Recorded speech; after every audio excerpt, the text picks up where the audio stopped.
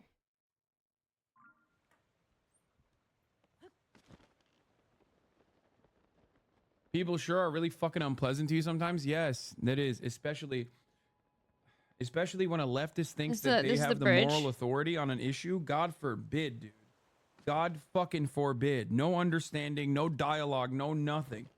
I'm here on my fucking moral high horse and I'm gonna fucking yell about it in perpetuity. All right.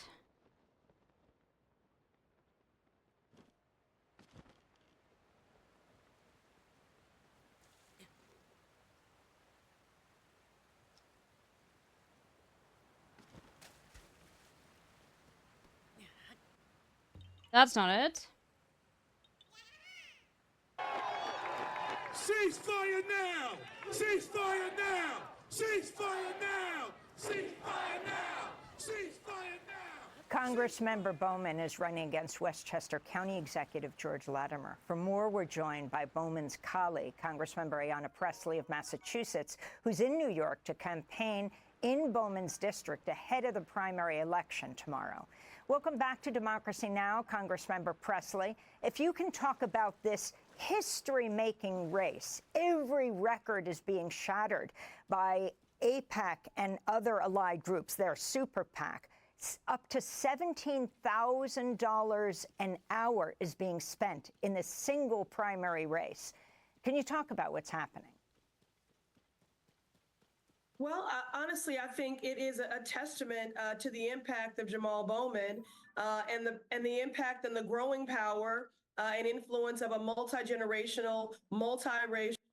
I want someone to understand something here, by the way. This is the major difference between me and someone who constantly is left punching. There are reasons why I let certain things fucking go, and we're done with this conversation about like the counter protests, okay? Because I don't want to spend so much fucking time debating people who are my allies, who are on the right side of history, on the best tactics. Do you understand? It's not because I'm afraid of your moral superiority, okay? It's not because I was afraid of Vosh or his army or whatever that I rarely ever brought up his weird fucking misdealings. It was because I think that there are more important ideological political enemies with actual fucking proximity to power. A lot of people mistook my silence over the course of the past fucking 5 years against Destiny, against Vosh, against any number of different like weirdos who are just like kind of aligned on most issues on my side, except for like Ukraine or something because of their own personal misunderstandings. They misunderstood it. They thought that I was like being quiet because they had the moral high ground, that they were actually owning me. I was being quiet because I would rather spend so much of the finite amount of energy and time I have shitting on the likes of Ben Shapiro. That's why you're not going to catch me shitting on Jamal Bowman and even saying things like Jamal Bowman is actually good and infinitely better than George Latimer. Okay? Because I'm not thinking about what is immediately in front of me and the potential interest for purity, or simply saying I'm going to move them in the right direction. No, he's not about drama farming politics. Yeah.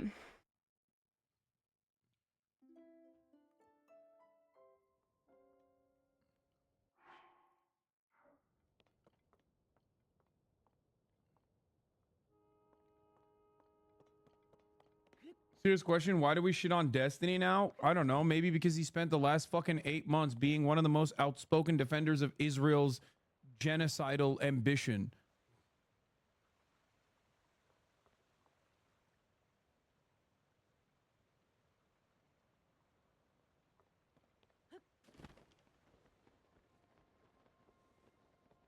Maybe I need to pass through this waterfall. You understand? Like, what would be the best possible scenario here? It would make for great content if I brought some organizers from this event and just shit all over them. What good would that do? It would be further utilized by right-wing actors and charlatans to be like, see how disorganized they are? Oh shit, no. See how wrong they are? See how dumb they are? They're shitting on Nope. their own allies. Okay, that's not it.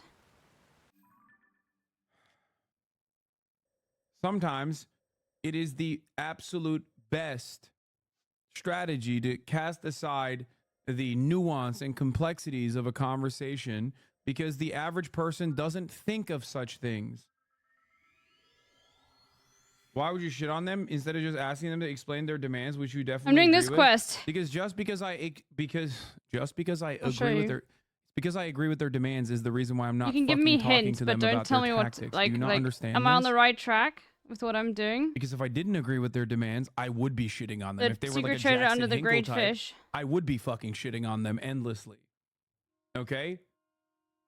Or is this the wrong fish? To save their goals and their ambitions from the embarrassment. That's my point. Me agreeing with their demands doesn't change the disagreement that I have in this situation.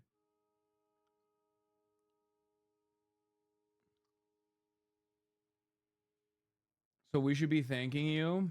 So I want to pass through those two waterfalls? Okay. Let me try it again. Yeah, that's what I meant. There's no leftist movement in the US, Hassan. So we should be thanking you. You went from like, there is no leftist movement in the US, Hassan, to be like, so we should be thanking you. Why do these fucking parasocial ass chatters always just come across like such fucking assholes? You sound like a fucking douchebag. I'm asking a question, bub. Okay, suck my dick, okay? Oh, wait, Take no. a fucking week off. It's so uncharitable. Why are you like this?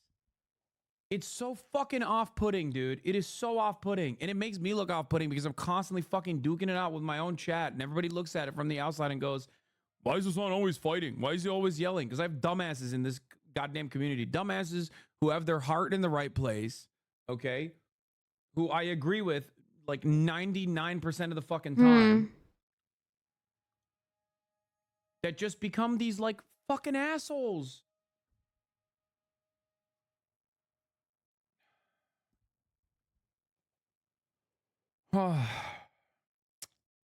The countdown of the. I'm moving on. I'm watching. Tonight.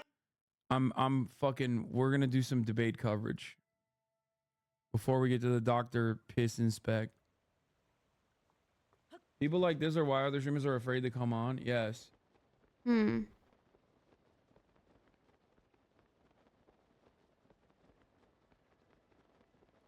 You were avoiding the perpetuating the trope of the cannibalistic left. Was gonna say myth, but yeah, it's not.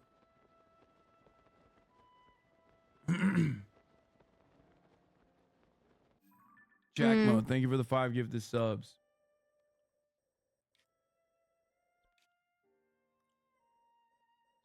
Where there's so much water you don't know. Here's Chump talking about fucking waterless dishwashers or whatever. Where there's so much water you don't know what to do with it. You know, it's called rain. It rains a lot in certain places. But no, their idea, you know, did you see the other day? One they of the just wettest Two waterfalls. from the I opened it, they standpoint closed of it. water. Washing machines to wash your dishes. There's a problem. They don't want you to have any water.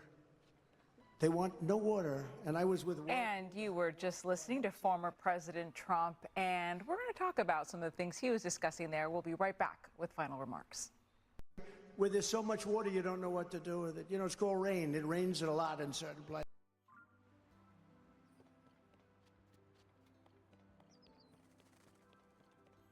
All right, I guess it's this. I can't believe they cut out my goat. No water in your faucets. You ever try buying a new home and you turn on, they have restrictors in there. You want to wash your hair, or you want to wash your hands. You turn on the water and it goes drip, drip. The soap, you can't get it off your hair. There another waterfall? So you keep it running for No, about 10 okay, times that's longer only each one. time. The worst is your hair. I have this beautiful, luxuriant hair. And I put stuff on. And I put it in. Lather. I like lots of lather because I like it to come out extremely dry because it seems to be slightly thicker that way. And Oh my God, you can buy the Kid's Guide to President Trump. Jesus Christ. Drip, drip. I just say, I'm going to be here for 45 minutes. What the? They put restrictors, and they put them on in places like here where there's so much water you don't know what to do with it. You know, it's called rain. It rains a lot in certain places. But no, their idea, you know, did you see the other day? They just put, I opened it up and they closed it again. I opened it, they closed it. Washing machines to wash your dishes. There's a problem. They don't want you to have any water. They want no water. And Wait, why? I want to see the rest of it.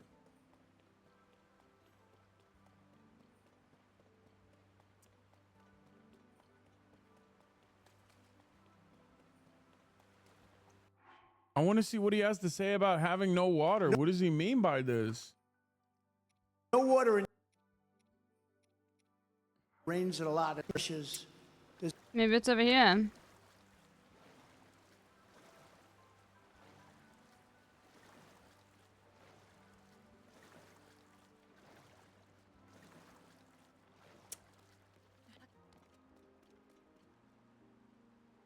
Anyway, this is sad. All Sheldon, thank you for the 5 tier 1 gifted subs. It's sad what they did to my goat. Unimaginably sad what they did to my goat.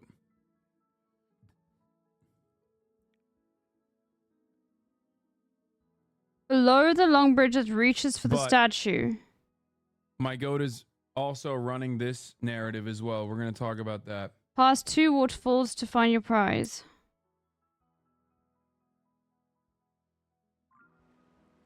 Just in, Trump calls for a drug test for Biden in the lead up to the debate while offering to take one himself.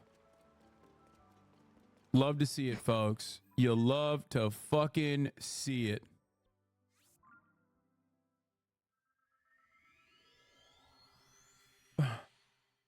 I really hope he doesn't use that as a way to like run away from the debate, by the way. I am legitimately scared. Anyway, look. I told Dana White of UFC, I said, here's what we're going to do. You know, these are tough cookies coming into our country, coming with prisons and mental institutions. I said to Dana White, UFC, he's got a big fight going on right now. He's a good friend of mine. You know what he said the other day? They said, who's the toughest person you've ever met? He said, definitely Donald Trump. He said, Donald Trump. How about that?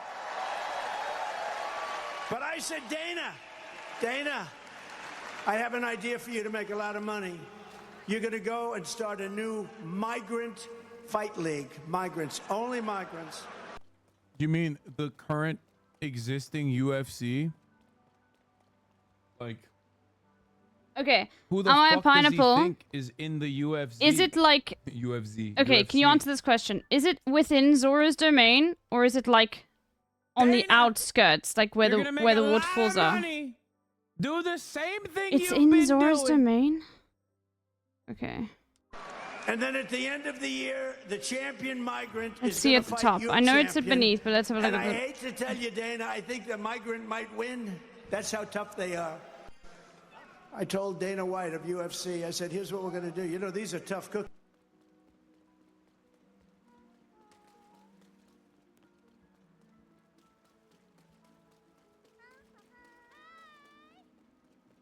You know why? Huh, I want to solve this.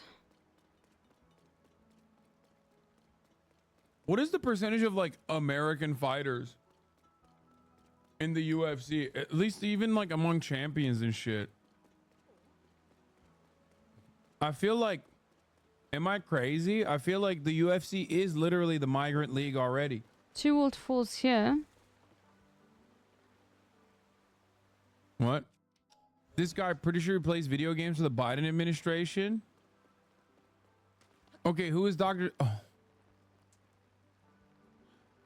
Oh. He said, okay, it's punchline first, but that's because the reveal of the setup is priceless. And you're right. You're right. I scrolled up to fucking understand context, and you absolutely destroyed me.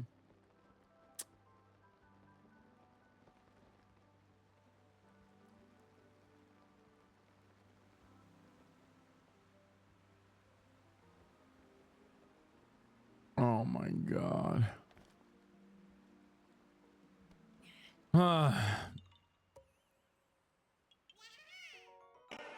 We'll refer to him as Sleepy Joe. Because right now, as you know, it's been reported that right now Crooked Joe's gone to a log cabin to study, prepare. No, he didn't. He's sleeping now. Because they want to get him good and strong. So a little before debate time, he gets a shot in the ass, and that's... They want to strengthen him up. So he comes out. He'll come out. Okay. I say he'll come out all jacked up, right? All jacked up.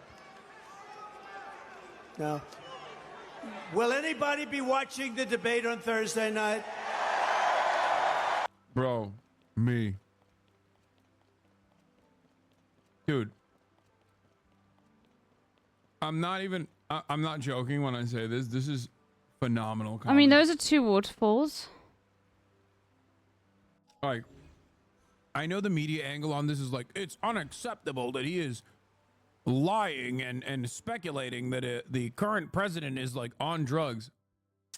When you say that, I think the average American, myself included, look at you and go, come on, dude. Of course he's on fucking drugs. So is Trump. Like, that's Sudafed Sally over here. What the fuck are we talking about? He's also probably on Ozempic right now, by the way, because he's been losing a lot of weight. But like, it's so dumb. I think what's more interesting is why he's saying this. Because notice how he just like laid off the Sleepy Joe Brandon narrative. Notice how he laid off the Sleepy Joe Brandon narrative. I started noticing this like a week ago, where Fox News basically stopped saying like, oh, Joe Biden's gonna get his shit pushed in, and basically started saying like, oh yeah, he's probably doing drugs. And I think the reason why they're saying that is because they don't want to set up the expectations so goddamn low that Joe Biden fucking clears it, because they're cooking themselves. They're cooking themselves ahead of time for no fucking reason.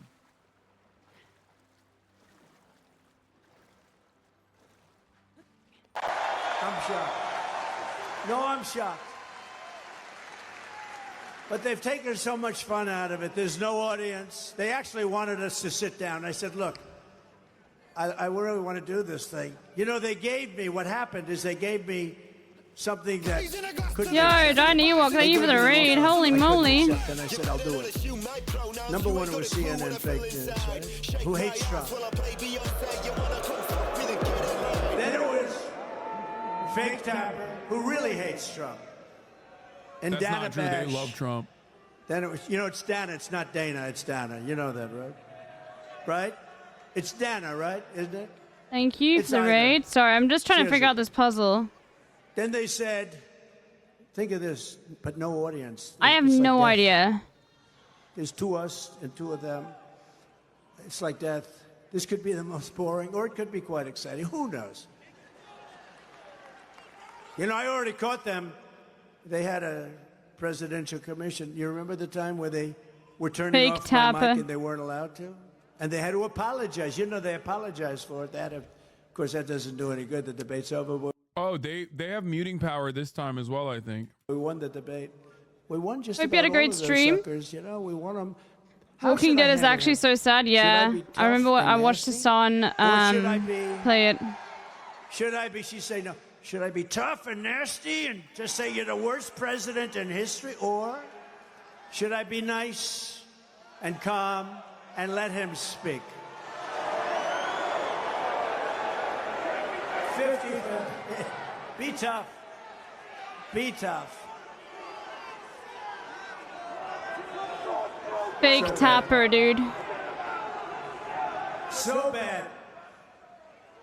But anyway, it'll be a good, I'm sure he'll be prepared. Whatever happened to all that cocaine that was missing a month ago from the White House? Whatever happened? The countdown to the first presidential debate just 3 days away, with the race at dead heat in our 538 polling average. This could be the most consequential debate in decades. Our chief White House correspondent Mary Bruce and Rachel Scott, who's following the Trump campaign, are going to join us from Washington. Mary, let me begin with you. Weekend of prep at Camp David for the president. Yeah, that's exactly right, George. The president this morning, it continues to be hunkered down at Camp David. He is fine-tuning his messaging, honing his attack lines, and preparing for, as you said, what is expected to be the highest stake moment in this rematch so far. Now, the president is expected to stay there at Camp David until the debate on Thursday. He's huddling there with over a dozen advisors, and over the coming days, his prep is expected to evolve from gaming out questions and answers to holding 90-minute mock debates. Now, the president knows, look, he needs a strong performance here. He knows voters are concerned about his age. We are told he's likely to be more pointed and punchier in his attacks against Donald Trump. And for months, the Biden campaign has suggested that Americans aren't really dialed into this race yet. That changes on Thursday night. This is the president's chance to engage a whole new audience and to really make clear what's really at stake here, George. And Rachel, Let's go. Trump Okay. has not gone through traditional debate prep. What about That this was time? fun. I enjoyed that. Bro, the entire fucking goal of Thursday's debate is literally to, one, make sure that Joe Biden Okay, look at the nice can waterfall. do like a State of I'm the gonna go Union make a style cup of tea. performance where he shows the world that he's alive, that he's not dead. And two, the goal from the Democratic Party is to basically just remind everybody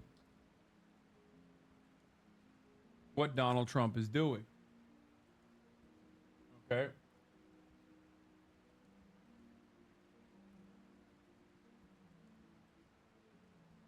That's it.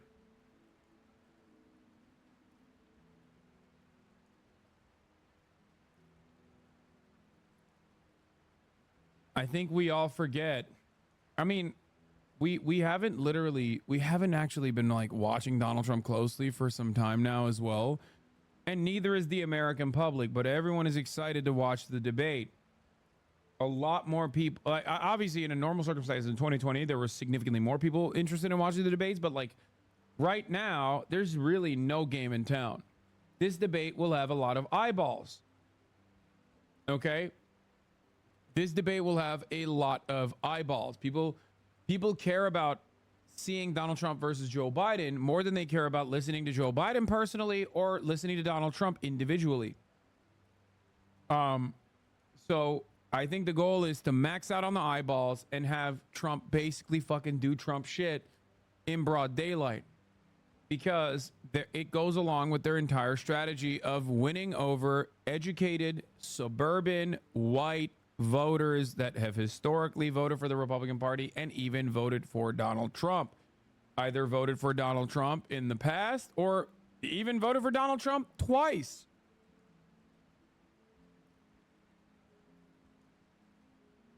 That is the goal of the Democratic Party here. The goal is not to win because Joe Biden has phenomenal talking points or the capacity to deliver said phenomenal talking points and positions.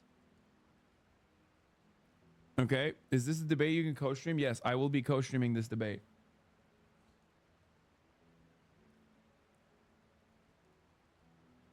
I'm going to be live reacting the fuck out of this debate.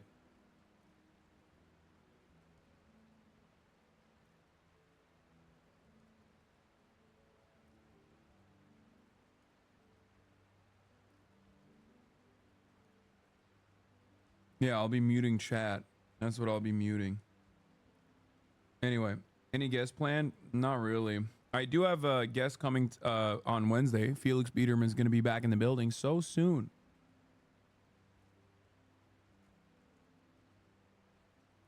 So that's fun.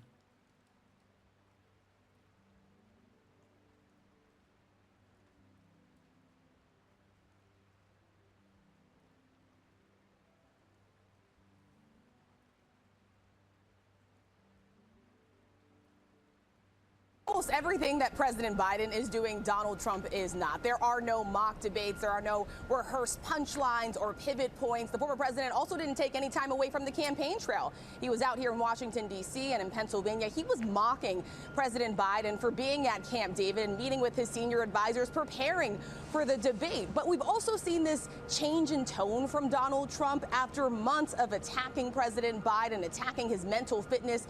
In recent days, he's called him a worthy debater. And even though the former president was out on the campaign trail essentially saying that he has no debate strategy, in reality, he is preparing more than he is actually letting on. I'm told he's had more than a dozen informal policy sessions with current and past advisors, as well as Republicans. Yeah.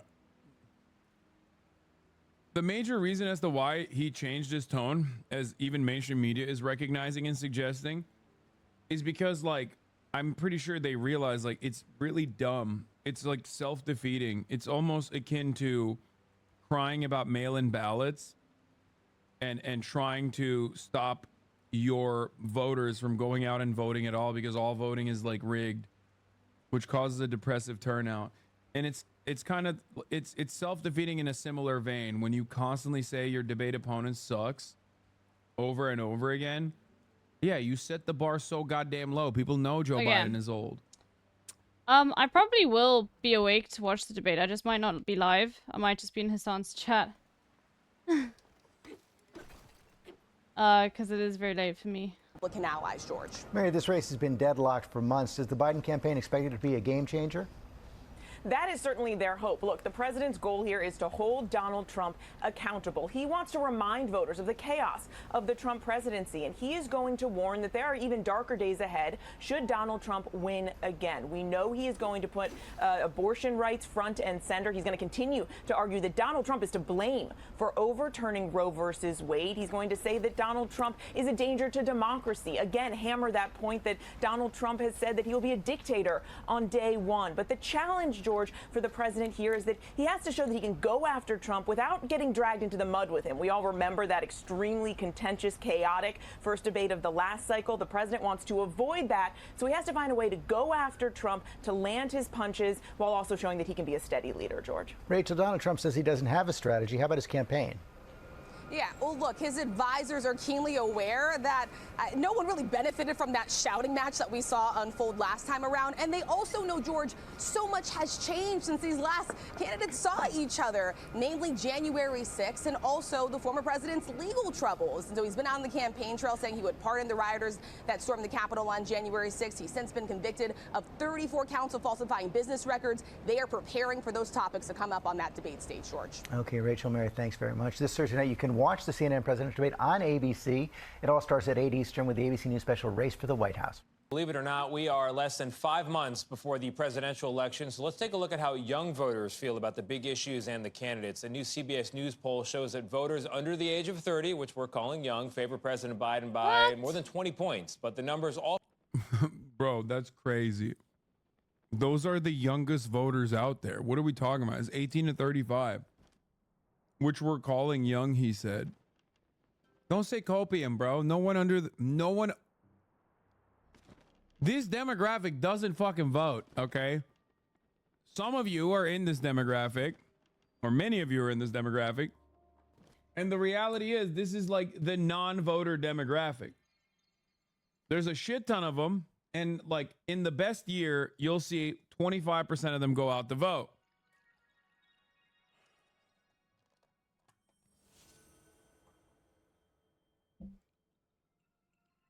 Anyway, let's see what they're also reveal major questions about whether those folks will actually show up at the polls. Caitlin Huey-Burns listened to young voters across the political spectrum in the battleground state of Arizona to find out what's on their minds ahead of this critical election. Chaotic? Kind of scared, a little bit. I don't feel like anything is improving. Shambles.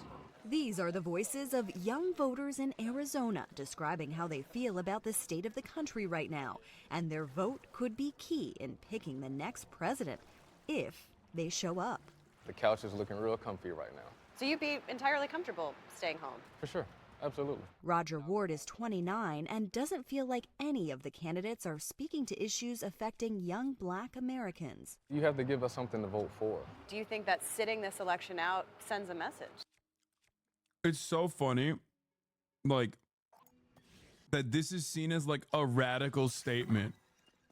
Like, this is the literal underpinning of political movements. Okay? Like, what he is saying is not insane. What he's saying is the most sane thing to ask. And the people that think that he's wrong are the insane ones.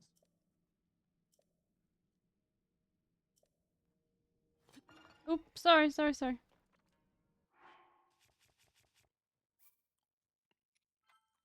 It's not like voting is like a super simple process in this country. It's complicated unnecessarily. And there are hurdles that are deliberately created.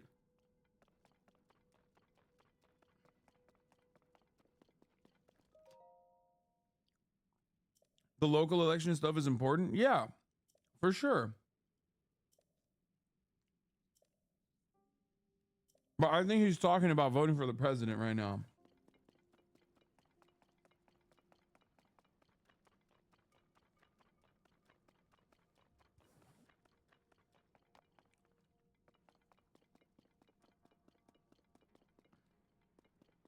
Come on, it's not that bad. Just mail that hoe in. Oh my God. Bro. The under 35 age demographic is both poor and oftentimes like devoid of a stable fucking P.O. box. You know that, right? Like they might be in college. They might not be in college. They might be moving around a bit. Like it is one of the, that's why I'm saying it's like hard.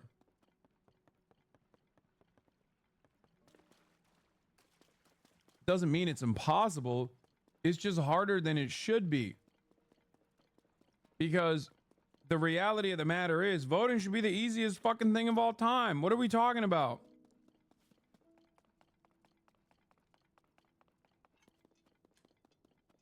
But beyond that, what I'm trying to say is most people don't make this calculation. Most people aren't like, oh, I'm a lesser evil voter. Most people are just like, yeah, I don't like either of these candidates. Why the fuck would I go out of my way to vote?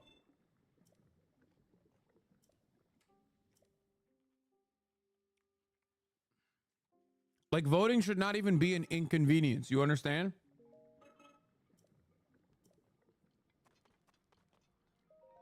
And the reality is, in the United States of America, inconvenience means that it's like one of the easiest voting structures that you have in front of you. It is at best an inconvenience and in most circumstances difficult to do. So in a process like that, yeah, why the fuck would you go out and vote? Especially if like neither candidate is offering you anything. Or even if they do offer you something, not communicating that. Absolutely, because we're weaponizing our vote. I just registered a week ago. Adam French, who is 26, was planning to sit this one out until he considered a third option. I didn't feel like inspired, but yeah, seeing RFK was like, okay, now I actually want to like vote.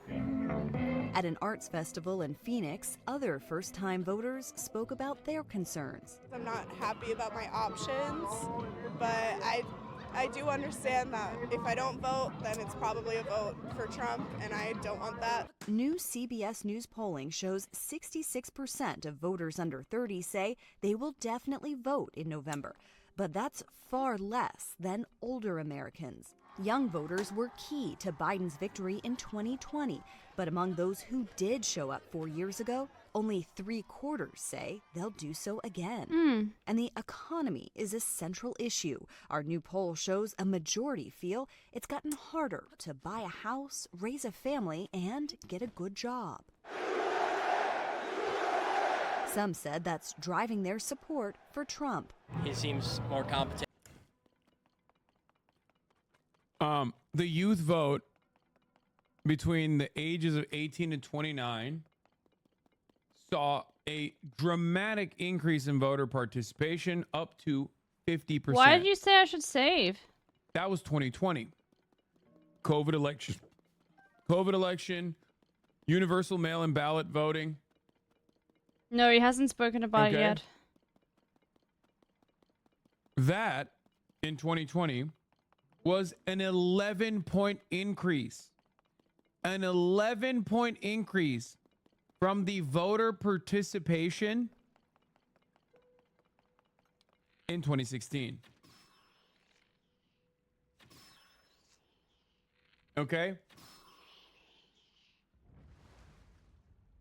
Just so you know. Oh, okay. 39%. No worries, am I pineapple? In 2016. I also thought it, 18 like, to 29 it would be a boss fight.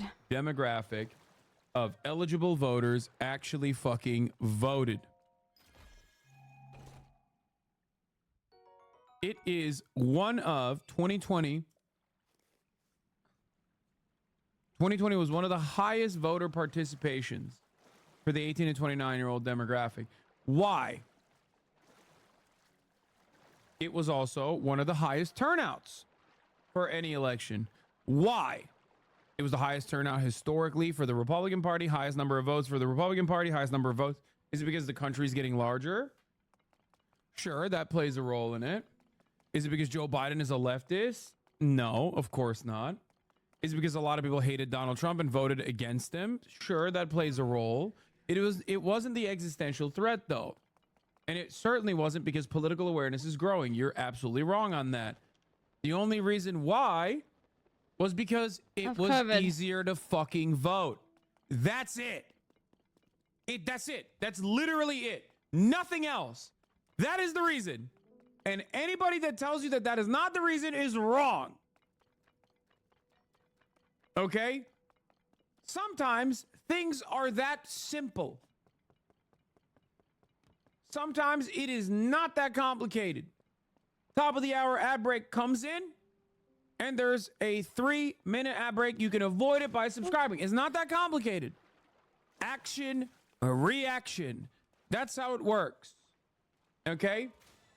If you want to see the ad, that's fine. If you don't want to see the ad, then subscribe for $5 or for free with a Twitch Prime by connecting your Amazon Prime account to your Twitch account, where you get one free Prime subscription a month. Use it on your favorite broadcaster. Hopefully that's me. Here's the 3-minute ad break. Now, here it is. Are the boys bringing Mr. Beast to stay with them? Oh yeah, Mr. Beast is in Australia, and he's linked up with the fucking boys. I can't believe Mr. Beast and Carl Drake. Can't believe Mr. Beast and Carl Jacobs got onto my machete fan. How's it going? How's it going?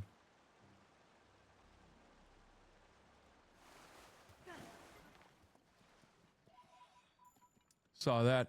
How's it going?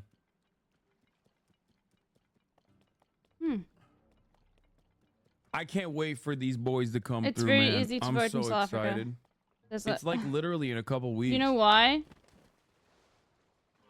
Chat, you Because guys it's a whole realize that public holiday. the inaugural. It's illegal to make someone work Aussies on voting come day. home celebration is upon us. It's a like, holiday.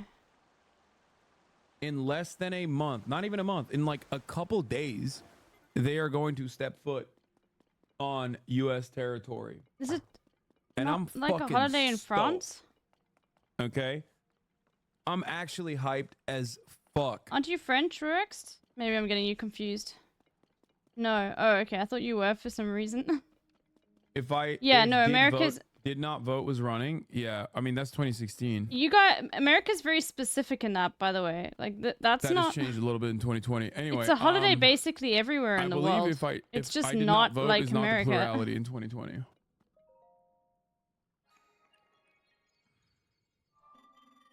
Oh, you are French, but there's no. Oh, really? There's no voting day in France? That's insane as well. That's also vote suppression. Has Hassan talked about the Dark Disrespect shit yet? No, I haven't, but I will.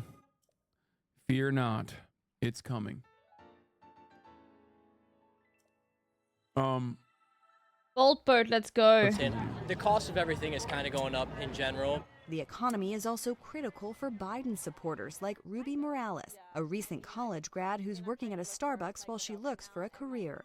It's kind of unfortunate that my current job is paying more than my future job. And it's not lost on young voters that they are having to choose between the two oldest candidates.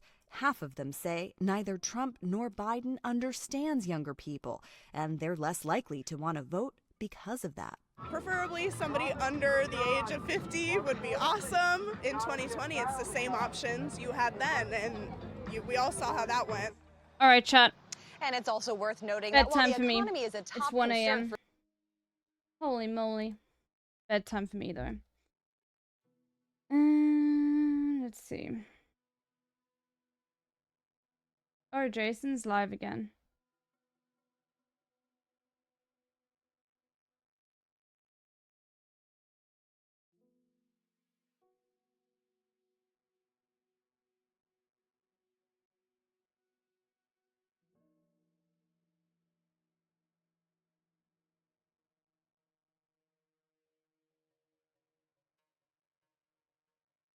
All right. Jason is playing Kingdom Hearts. See you all tomorrow.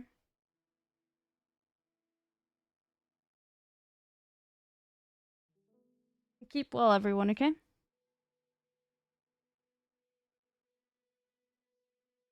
Much love to all of you.